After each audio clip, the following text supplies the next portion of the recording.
In today's video, I'm going to teach you how to get the last letter of a name in Excel. To begin, open the Excel workbook where you want to extract the last letter from a name. Once your file is open, make sure your sample data is ready.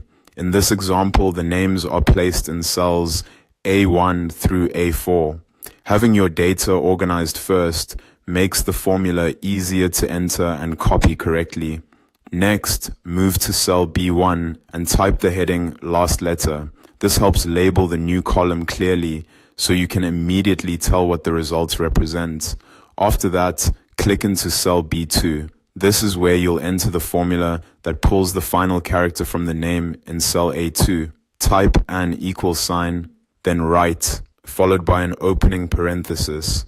After that, enter A2, then a comma, then the number 1, and finally a closing parenthesis. The completed formula is equal sign, write, open parenthesis, A2, comma, 1, close parenthesis. This formula works because the write function returns characters from the end of a text string. Since we're asking for one character, Excel gives us only the very last letter from the name in A2. If your name is stored in a different cell, you can simply replace A2 with that cell reference. Once the formula is entered, press enter. Excel will return the last letter of the name from cell A2. In this example, the result is N, which is the last letter of the name John.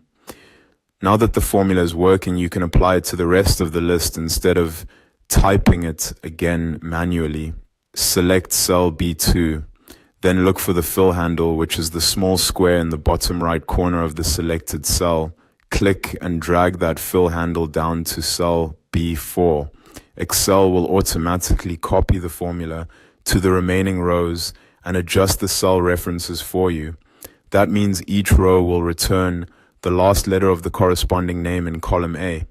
This is a quick and efficient way to process multiple names at once. And that's it. You've successfully used the write function in Excel to get the last letter of a name. This is a simple but useful text function, especially when you need to analyze or clean up name data.